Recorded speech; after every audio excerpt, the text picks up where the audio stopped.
भागवत जी क्यों चाहेंगे कि भारतीय जनता पार्टी की सरकार उत्तर प्रदेश से जाए? क्योंकि उनको भी पता है कि भारतीय जनता पार्टी की सरकार अगर उत्तर प्रदेश से चली गई तो फिर केंद्र में भारतीय जनता पार्टी की सरकार टिकेगी नहीं। नमस्कार दोस्तों, कैसे हैं आप लोग। उम्मीद है आप सभी अच्छे होंगे। योगी आदित्यनाथ क्या अकेले पड़ गए हैं? क्या उनको शंकराचार्य का श्राप लग गया है? इसी वजह से ब्रजेश पाठक जो एक महीने से खामोश थे वो भी मुखर हो गए।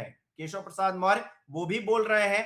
वो तो ब्रजभूषण राजपूत से मुलाकात भी कर रहे हैं जो स्वतंत्र देव सिंह को रोड पर घेर लेते हैं। तो आखिरकार चल क्या रहा है उत्तर प्रदेश की राजनीति में, करेंगे बात।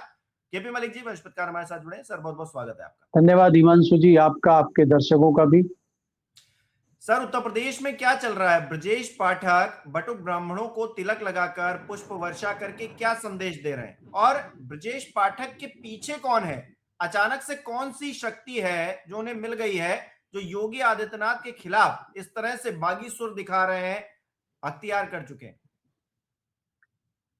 देखिए हिमांशु जी, अगर ये सारा परिप्रेक्ष्य आप देखें, चाहे वो ब्रजेश पाठक हो, चाहे वो केशव मौर्य हो, और भी कुछ विधायक और कई मंत्री हैं ऐसे जो समय समय पे सरकार के खिलाफ, मुख्यमंत्री योगी के खिलाफ एक रणनीति बनाते हुए दिखते हैं। और साफ साफ जाहिर है कि वो दिल्ली के इशारे पे ये सब चीजें करते हैं। हम इसका लगातार विश्लेषण भी करते रहते हैं और अपनी चर्चाओं में जिक्र भी करते रहते हैं कि दिल्ली और लखनऊ के बीच में जो खाई है, जो दूरी है, जो तलखी है, उसी के इर्द गिर्द ये चीजें घूमती हैं। अब ये एकाएक चीजें क्यों बढ़ गई हैं? अब एकाएक ऐसा क्या हो गया है कि ब्राह्मणों को लेके इतने सीरियस ब्रजेश पाठक हैं और उनको बटुक ब्राह्मणों की बहुत ज्यादा चिंता हो गई है? क्योंकि मुझे तो याद है कि जब शंकराचार्य लगभग 10 दिनों तक धरना प्रदर्शन कर रहे थे और वो आमरण अनशन पर बैठ गए थे, तब तो कोई बयान आया नहीं ब्रजेश पाठक जी का। तब तो ब्रजेश पाठक जी पता नहीं कहाँ बिजी थे। पीछे एक ब्राह्मण विधायकों की मीटिंग भी हुई थी, उसमें भी नदारद थे ब्रजेश पाठक जी, तब भी इनको इन्होंने से। तो एकाएक ब्राह्मणों की चिंता इनको क्यों हो गई है? ये जताता है कि ऊपर से कोई निर्देश है। और निर्देश इसलिए है कि उत्तर प्रदेश में अगले साल चुनाव है और चुनाव में जो है वो बाबा का सोटा घूम रहा है, वो मानने को तैयार नहीं हो रहे। तो बाबा पे किस प्रकार से दबाव बनाया जाए, बाबा को किस प्रकार से घेरा जाए, उस रणनीति में ये लगे हुए हैं। और आप खाली ये मत देखिए कि हम यहाँ ब्रजेश पाठक अकेले ही कर रहे हैं। केशव मौर्य जी अलग अपनी टूटी बजा रहे हैं, वो अलग चीजों में लगे हुए हैं। आपसे चर्चा हुई थी पीछे, आपने कहा था कि वो ब्रजभूषण राजपूत से मिल रहे हैं। हाँ। अगर वो उधर मिल रहे हैं तो ये क्या नेटवर्किंग भारतीय जनता पार्टी के एक खेमे की चल रही है? दूसरा खेमा कुछ कह रहा है, योगी जी कह रहे हैं वो कालनेमी है शंकराचार्य जी, और शंकराचार्य की जगह तो ये शिष्य हैं, चेले हैं बटुक ब्राह्मण, उनका स्वागत ब्रजेश पाठक जी कर रहे हैं। तो एक जो है विरोधी है, एक पक्ष है। तो ये क्या जताता है?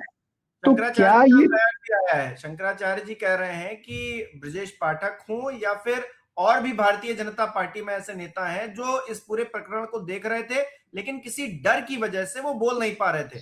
ब्रजेश पाठक का वो डर जो है दूर हो गया है, इसीलिए वो बोल पा रहे हैं। यानी कि अभी भविष्य में और लोग हैं जो आएंगे सामने और योगी आदित्यनाथ के खिलाफ इसी तरह की तलखी दिखाते हुए नजर आएंगे।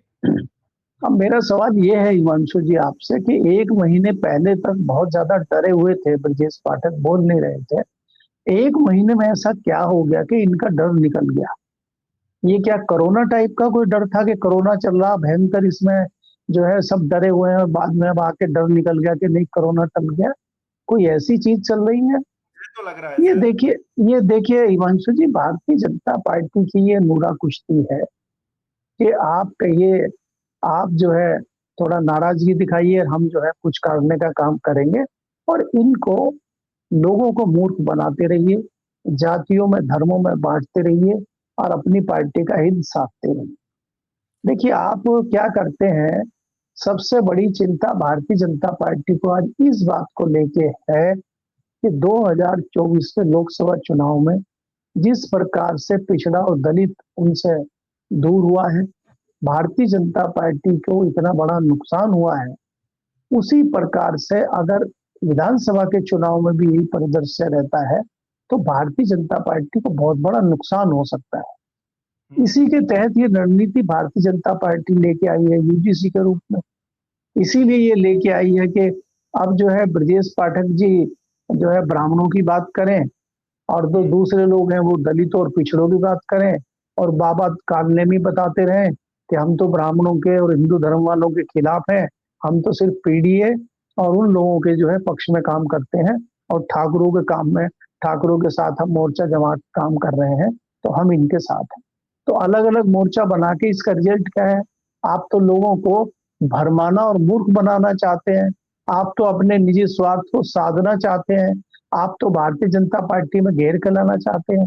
आप क्यों इस प्रकार की चीजें कर रहे हैं? क्योंकि आपको डर है कि 2027 के चुनाव में आपको भारतीय जनता पार्टी के सामने कई सारी मुश्किलें दिखाई देती है, चाहे वो मुख्य विपक्षी दल समाजवादी पार्टी हो और या जिस प्रकार से आप देख रहे हैं कि एकाएक कांग्रेस की गतिविधियां उत्तर प्रदेश में बढ़ी है, इससे लगता है कि कहीं ना कहीं कांग्रेस भी अपना एक वर्चस्व बढ़ाने का काम जो उत्तर प्रदेश में कर रही है। भारतीय जनता पार्टी का जो तबका है, भारतीय जनता पार्टी का जो सपोर्टर है, वोटर है, वो कांग्रेस की तरफ को आकर्षित हो सकता है।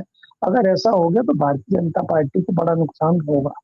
तो उनको साधने के लिए, उनको वापस लाने के लिए इस तरह के क्रियाकलाप भारतीय जनता पार्टी की रणनीति के तहत ब्रजेश पाठक कर रहे हैं, मुझे ऐसा लगता है। जी, कोई शक्ति तो नहीं है उनके पीछे भागवत जी की? क्योंकि कुछ लोग इस बात को भी कह रहे हैं कि भागवत जी की एंट्री हुई लखनऊ में, उत्तर प्रदेश में, गोरखपुर में, और इधर ब्रजेश पाठक अचानक से एक्टिव हो गए। 1 महीने से सोए हुए थे, अचानक से एक्टिव हो गए। कोई उधर से निर्देश तो नहीं मिला है? मुलाकात भी हुई है अब तो, योगी आदित्यनाथ के बाद दोनों डिप्टी सीएम से मुलाकात की भागवत जी ने। कोई संदेश तो नहीं दिया है जिसके तहत जो है बटुक ब्राह्मणों पर फूल बरसाए जा रहे हैं? देखिए हिमांशु जी, आपको ये चीज को समझना होगा कि अगर आप विश्लेषण करते हैं 1 डेढ़ महीने 2 महीने में, इसमें कोई दो राय नहीं है कि ब्राह्मण समाज भी कहीं ना कहीं भारतीय जनता पार्टी से नाराज दिखाई दे रहा है और उसमें भी एक तनखी है। और योगी जी ने जिस प्रकार से शंकराचार्य जी को चाहे कालनेमी कहें या दूसरा जिस प्रकार से उनके साथ व्यवहार किया है, उससे कहीं ना कहीं ब्राह्मण समाज में एक तनखी जरूर है भारतीय जनता पार्टी को लेकर। तो ब्राह्मण समाज भले ही वोट में तादाद में कम उत्तर प्रदेश में या किसी भी राज्य में हो, लेकिन वो परसेप्शन बनाने में सबसे आगे रहता है। अगर ब्राह्मण समाज ने इस तरह का परसेप्शन बनाना शुरू कर दिया कि भारतीय जनता पार्टी झूठ बोलती है, हिंदू धर्म के खिलाफ बोलती है, ब्राह्मणों के खिलाफ काम कर रही है, तो अगर एक ऐसा परसेप्शन बन जाता है तो ब्राह्मण समाज मूव कर सकता है कांग्रेस की तरफ या समाजवादी पार्टी की तरफ। तो उससे कहीं ना कहीं भारतीय जनता पार्टी को लगता है कि उनका एक बड़ा नुकसान हो सकता है। तो हम कुछ इस तरह का एक रणनीति करें, इस तरह की एक सियासी जो है दांव पेच खेला जाए कि ब्राह्मण जो है वापस हमारे पास रहे और कहीं जाए भी ना, और जो हम संदेश ब्राह्मणों से नाराजगी का एक पिछड़ों को, दलितों को देना चाहते हैं, वो संदेश भी चला जाए। वो संदेश योगी जी की तरफ से जाए, वो संदेश यूजीसी की तरफ से जाए, वो संदेश भी चला जाए और ब्राह्मण भी अपने साथ रहे। ऐसी कोई गोटी फिट करनी है और उसी की रणनीति, चाहे संघ हो चाहे भाजपा, हम तो दोनों को एक ही मानते हैं, उसी पर ये रणनीति काम कर रही है। क्योंकि संघ क्यों चाहेगा भारतीय जनता पार्टी को नुकसान हो? भागवत जी क्यों चाहेंगे कि भारतीय जनता पार्टी की सरकार उत्तर प्रदेश से जाए? क्योंकि उनको भी पता है कि भारतीय जनता पार्टी की सरकार अगर उत्तर प्रदेश से चली गई तो फिर केंद्र में भारतीय जनता पार्टी की सरकार टिकेगी नहीं। क्योंकि देखिए उत्तर प्रदेश बहुत बड़ा सियासी लिहाज से बहुत महत्वपूर्ण राज्य है, बहुत बड़ा राज्य है। 80 लोकसभा सीटें वहां से आती हैं। भले ही 37 सीटें भारतीय जनता पार्टी जीत पाई हो, लेकिन वो भी एक बहुत बड़ा चंक है। कई छोटे छोटे राज्य, चाहे हरियाणा हो चाहे दूसरे हो, 25-28 सीटें हैं वहां पे, और उत्तर प्रदेश में आज भी 80 सीटें हैं। तो एक महत्वपूर्ण राज्य है। भारतीय जनता पार्टी कभी नहीं चाहेगी कि वहां से वो विदाई भारतीय जनता पार्टी की हो, इसलिए वो तमाम शाम धाम दंड भेद करेगी। कुछ विश्लेषकों का तो ये भी मानना है कि एकाएक जो मायावती जी एक्टिव हुई है ब्राह्मण समाज को लेके, ये भी कहीं ना कहीं भारतीय जनता पार्टी की रणनीति का ही नतीजा है। क्योंकि अगर ब्राह्मण समाज टूटता भी है, कुछ नाराज है भी भारतीय जनता पार्टी से, और अगर वो मायावती की तरफ जाता है, तो उसकी फिर भाजपा की सेहत पे कुछ ज्यादा फर्क नहीं पड़ेगा। भाजपा की सेहत पर तब फर्क पड़ता है अगर वो कांग्रेस गठबंधन और समाजवादी गठबंधन के साथ जाता है, तब भारतीय जनता पार्टी को नुकसान होता है।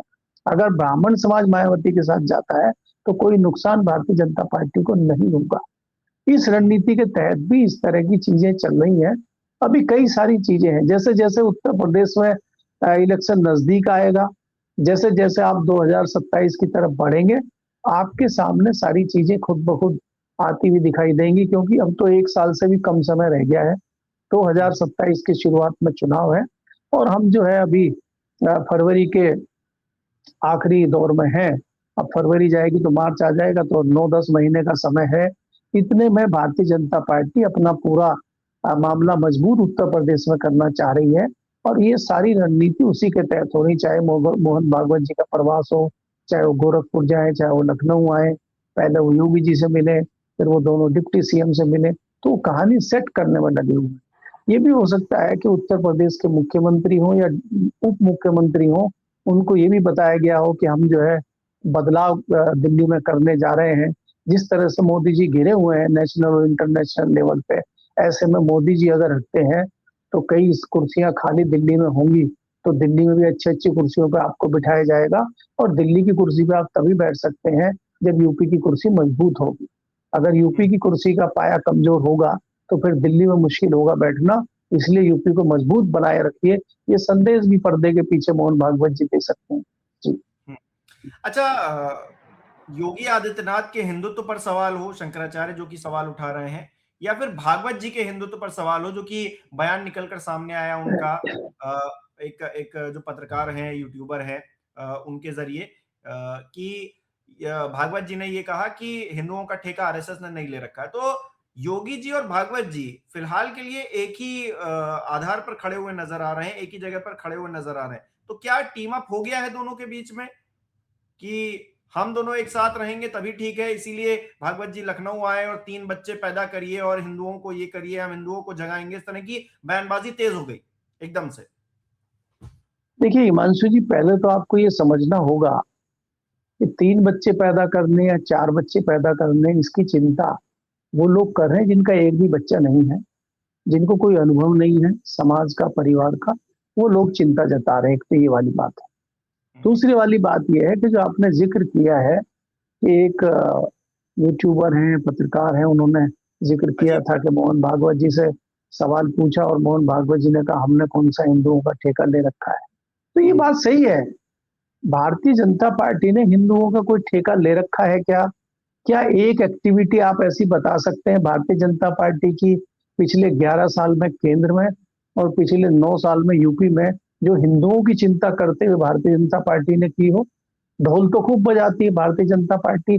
आप बताइए, यही भारतीय जनता पार्टी कहती थी मुसलमानों पाकिस्तान चले जाओ, भारतीय जनता पार्टी अगर सत्ता में आ गई तो मुसलमानों का ये कर देगी, उसका वो कर देगी। क्या किया बताइए? आज जो भी आपकी योजनाएं हैं, जो भी फैसिलिटीज हैं, जो भी चीजें हैं, हिंदू भी ले रहा, मुसलमान भी ले रहा। फ्री का राशन आप बांट रहे हैं, किसानों का गला काट के, इनकम टैक्स देने वालों का गला काट के आप फ्री का राशन बांट रहे हैं, तो उसमें हिंदू भी ले रहा, मुस्लिम भी ले रहा। मुस्लिम बल्कि पहले ले रहा जाके। आपकी जितनी भी योजनाएं हैं, आपने मेडिकल का कार्ड बनाने की बात करी है, उसने मुस्लिम भी ले रहा है, हिंदू भी ले रहा है, क्योंकि मुस्लिम समाज तो वैसे ही गरीब है, उसको तो ज्यादा आवश्यकता है। तो आपने मुस्लिम समाज का नुकसान कहाँ किया है जो ढिंढोरा आप पीट रहे हो हिंदुओं को खुश करने के लिए? तो ये सिर्फ नोरा कुश्ती है। जो है हिंदुओं की चूड़ी टाइट कर दी है इन लोगों ने। नहीं, चूड़ी टाइट होती दिखती नहीं है ना। बुलडोजर आपने चलाया तो बुलडोजर तो कई ब्राह्मणों के घर पे भी चला है, बुलडोजर तो कई सारे दूसरे लोगों के घरों पे भी चला है, मुसलमानों पर भी बुलडोजर चला है। और मुसलमानों में भी अगर कोई पर्टिकुलर मुसलमान गलत कर रहा है और गलत हरकतें कर रहा है, गलत तरीके से पैसा कमा रहा है, समाज के खिलाफ जा रहा है, तो उसको सजा देना कोई बड़ी बात नहीं है। आपने लार्ज स्केल पे मुस्लिम समाज का कोई बड़ा नुकसान करके हिंदुओं को खुश करने का संदेश दिया हो या कोई ऐसा क्रियाकलाप आपने किया हो, हमें तो दिखाई देता नहीं, क्योंकि आपको भी पता है कि ऐसा कुछ हो ही नहीं सकता। संविधान नाम की कोई चीज भारत में है, तो ये सारी तमाशगिरी है वोटर को भरमाने के लिए, वोट हथियाने के लिए। ये सब नूरा कुश्ती चुनाव जीतने के लिए है, असलियत में इसमें कुछ नहीं है। और ये नूरा कुश्ती आपको जैसे जैसे समय नजदीक आएगा चुनाव का, ये नूरा कुश्ती बढ़ती हुई दिखाई देगी आपको, क्योंकि भारतीय जनता पार्टी को कोई चिंता नहीं है, उसको चुनाव जीतना है। आप ये देखिए ना कि भारतीय जनता पार्टी की दिल्ली की केंद्र की सरकार जो है आज रोना रो रही है रोबोट का, यूनिवर्सिटी का, कि गलगोटिया यूनिवर्सिटी चाइनीज रोबोट खरीद के अपना बता के पेश कर रही है वहां पे। पर दुनिया में हमारी कितनी बड़ी नाक कटी है कि हम जो है चाइना के रोबोट को अपना बता के अपनी पीठ थपथपा रहे हैं, और बाद में वो पोल पट्टी खुल गई है हमारी। क्या पिछले 11 साल में मोदी जी जो ढिंढोरा पीट रहे हैं टेक्नोलॉजी का, बाकी चीजों का, क्या पिछले 11 साल में ऐसी कोई चीज नहीं कर पाए कि हम लोग अपना दिखाएं? अरे भाई आप देखिए, हम लोग तो ये तो एक नजीर छोटी सी पेश हुई कि गलगोटिया यूनिवर्सिटी ने चाइनीज रोबोट दिखा दिया। यहाँ तो बड़ी बड़ी मूर्तियां बन रही हैं और वो बाहर से विदेश से आ रही हैं और उनको अपना बताया जा रहा है। यहाँ तो सब कुछ बाहर ही नहीं हो मैं रहा है। इनोवेशन के नहीं नाम मैं पर नहीं एक्सपेंडिचर करते हैं, कुछ नहीं करते हैं। हिमांशु जी, मैं यही कहना चाह रहा हूँ कि बाहर से जो चीजें आ रही वो हमारे आदमी बना के दे रहे हैं, वहां भी हमारे आदमी बैठे हैं। आज गूगल का सीईओ कौन है, माइक्रोसॉफ्ट का सीईओ कौन है, सुंदर पिचाई कौन है, आज तमाम जो बड़ी बड़ी कंपनियां हैं टेक्नोलॉजी की, उनमें तो सब भारतीय ही बैठे हैं। तो आपने पिछले 12 साल में 11 साल में क्या कोई ऐसी कोशिश की है कि हम किसी वैज्ञानिक को, किसी प्रतिभा को भारत लाएं? आपके वापस पास प्रतिभाओं की कहाँ कमी है, लेकिन आपकी नियत नहीं है। आपकी नियत तो चुनाव जीतना है, आप नहीं तो सर, हर समय चुनाव जीतने में लगे रहते हैं। भागवत जी घर वापसी का जिक्र कर रहे हैं, लेकिन वो मुसलमानों की कर रहे हैं। वो जो टेक्नोलॉजी बाहर विदेश में बैठ कर भारतीय बना रहे हैं, उन दिमाग की घर वापसी करवानी है, ऐसा कोई प्लान नहीं इनके पास। नहीं बिल्कुल, मैं वही कह रहा हूं कि देखिए, अगर इसमें यहाँ एक जिक्र करना बड़ा जरूरी है।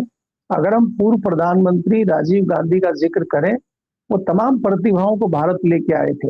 उनमें कई बड़े नाम हैं, चाहे डॉक्टर नरेश त्रेहान हो जो आज वेदांता के मालिक हैं, चाहे अरुण पुरी हो इंडिया टुडे के जो ऑनर हैं, चाहे ललित सूरी हो, ये तो मैं निजी तौर पे जानता हूँ। ऐसे बहुत सारे साइंटिस्टों को, सैम पित्रोदा को वापस लेके आए थे टेक्नोलॉजी और कंप्यूटर में भारत का विकास करने के लिए। और आज हम जिस टेक्नोलॉजी पर चल रहे हैं, उसकी आधारशिला रखने वाले राजीव गांधी थे। तो जिस प्रकार से वो लेके आए थे विदेशों से भारतीय प्रतिभाओं को, क्या उसके बाद कोई ऐसा प्रधानमंत्री पैदा नहीं हुआ कि भारतीय प्रतिभाओं को वापस लाए, रोके, उसको यहाँ फैसिलिटेट करें? ऐसा क्यों नहीं हम कर पा रहे हैं? हम कब तक दूसरों के भरोसे, दूसरों के फॉर्मूले चोरी करके या दूसरों के रोबोट चोरी करके अपना बताते रहेंगे? ऐसी क्या हमारी मजबूरी है? ऐसा भी नहीं है कि ये हम विश्व गुरु सिर्फ जो है फर्जी फर्जी हिंदुत्व के नाम पे ही विश्व गुरु बनेंगे। हम तो है ऑलरेडी विश्व गुरु। मैंने आपको कहा कि जितनी दुनिया की सबसे बड़ी टेक्नोलॉजी वाली कंपनियां हैं, चाहे वो माइक्रोसॉफ्ट हो, चाहे वो गूगल हो, कोई भी हो, सबके सीईओ तो भारतीय ही हैं। तो वो भारतीय अगर वो अमेरिका में जाके काम कर सकते हैं, अमेरिका में उनमें इतनी प्रतिभा है, तो भारत में आके क्यों नहीं कर सकते? क्योंकि भारतीयों की नियत नहीं है। भारत में ये हो रहा है कि एआई समिट होती है और लोगों का सामान चोरी हो जाता है। एआई समिट में मोदी जी फोटो खिंचवाने के लिए आ रहे होते हैं, तो फिर उसको पूरी जगह को सैनिटाइज कर दिया जाता है और जितने लोग भी इनोवेटर हैं, जो जो असल में एआई पर काम कर रहे हैं, उनको बाहर कर दिया जाता है। वो उनको पानी तक नहीं पूछा जाता है। तो ये है सच्चाई एआई की। हमारे हमारे हम कितना काम करना चाहते हैं उसकी, शायद। नहीं देखिए, ये तो हमारी नियत पे डिपेंड करता है कि हमारी नियत क्या है। हमारी जो सरकार की नियत है, जो सत्ताधारी दल की नियत है, वो कहीं ना कहीं चुनाव जीत के और अपने हर जगह, हर स्टेट में अपनी सरकार बनी रहे, उसका तिरंगे पे हम चलते हैं। हम देश के लिए, हम विकास के लिए खोखले वायदे बात करते हैं। खोखला हम जो है विश्व गुरु बनने की बात कर रहे हैं। विश्व गुरु बने उसके लिए हम कोई आधारशिला, कोई मजबूत नींव इस पर नहीं रख रहे हैं। खाली खाली पुलाव पका रहे हैं और खाली हम जो है शब्दों के बाण चला रहे हैं, धरातल पे हम कुछ नहीं कर रहे हैं। हमें तो ऐसा लग रहा है जी। राजीव शुक्ला जी की वो बात याद आ गई कि हम विश्व गुरु बने हुए हैं, गुरु के लिए जो है शिष्य बड़े जरूरी हैं। तो शिष्य तो जी कोई है जी नहीं, जी। तो गुरु ही गुरु चल रहा है। बहुत बहुत धन्यवाद सर हमारे साथ जुड़ने के लिए। हमारे दर्शक किस तरह से देख रहे हैं इस विषय को कमेंट करके जरूर बताएं। इस वीडियो को लाइक करना, शेयर करना मत भूलिएगा। हमारे चैनल को सब्सक्राइब नहीं किया तो वो भी जरूर कीजिएगा। आप हमें सहयोग भी कर सकते हैं ज्वाइन बटन पर क्लिक करके। बहुत बहुत धन्यवाद।